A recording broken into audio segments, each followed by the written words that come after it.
Herja, ég venni 4-3 tap í bara ótrúlegum fótboltaleik. Hvernig er svona þín fyrstu viðbrögð? Já, maður þarf bara aðeins að jafna sig á þessu. Þetta var auðvitað komandi að gusa í seinni hálfleik, 0-0 í hálfleik og svo einhvern veginn byrjar alltaf að leka, eiginlega báðum megin. Fyrir hálfleikurinn, þú veist, bara bæði að gera vel 0-0 í hálfleika var ekkert benti til þess að við fá 7 mörk í eina leiki í kvöld. Nei, og við erum búin til eiginlega öll mörkin, sko. Þannig að þetta er fínt dagsverk í okkur að búa til 7 mörk. Lendið 2-0 undir, sýnir gríðarlegan karakter og snúið sér við í 3-2.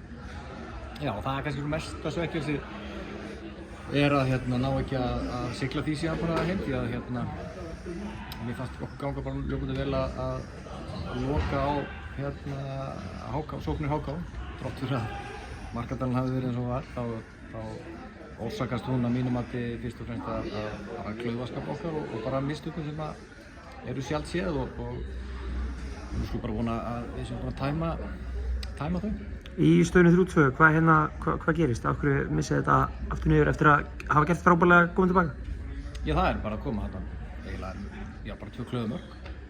Ég meina þar fyrir utan erum við ekkert að leggjast alveg niður. Ég meina við fáum 2 dauðafæri, Líam er einn í gegn og svo er Viktor bara skot úr markteig í lokin.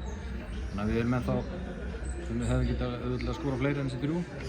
En auðvitað það sem er dýrast í þessu er auðvitað bara þessi mistök sem við gerum og sem að valda því að þeir ná að skora 4 mörk. Varst án Kára, Njörð, Vilhjálm Kaldal í banni, ánægð með þá sem kom inn? Já, algjörlega.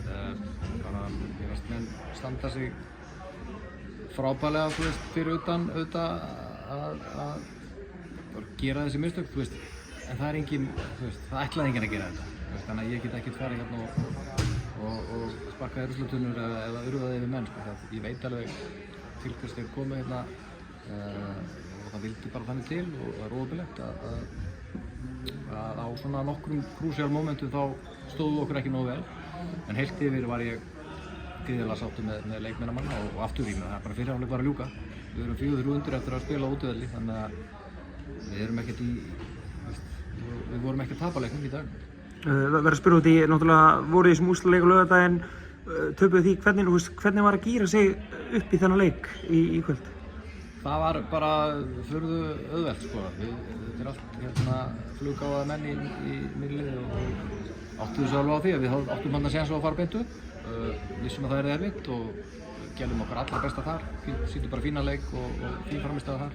Duði ekki til, en við vissum það alveg tímar að þá þyrfti það að fara hinn á leiðina sem að ef það tekst að fara hana þá er náttúrulega bara skemmtilegri, stærri bikar og hvað veit ég. Fær alla leikmennin, færð Kára aftur inn og Njörð, það er bara að keyra á þetta í Laugardalnum á sunnudaginn? Stefna á Laugardalsvöll? Já, það er bara hálfleikur núna og nú ráðum okkar og höfum þann munað að geta bætt verulega í hópinn. Stuðningurinn bæði á Laugardaginn í kvöld, eru menn ekki í þessu fyrir þessa leik? Jó, þetta var æðislegu leikur, þú veist. Og ég hef endað þarna, við höfum endað megin á markatöflunni. Það var þetta mjög ákveðna hæðir í okkar leik sem eru geggjaðar. Ég meina að koma tilbaka 2-0 undir í svona úrslitaleik á útivelli og breyta því 3-2 og finna stuðninginn í stúkunni var yndislegt. Þetta búið að vera frábæri mánuður núna upp á síðkastið. Stuðningur er búinn að vera frábær og það væri draumur að skapa sama andrúmsloft við gerum þetta í síðustu viku, að gera það á sunnudaginn. Því að ég sá það alveg, það gaf mínu leikmönnum alveg ekstra orku. Þegar það spila vel, það er ekkert stress, nýttu orkuna frábærlega úr stúkunni og ég væri gríðarlega þakklátur öllum lögdælingum að mæta aftur á sunnudaginn.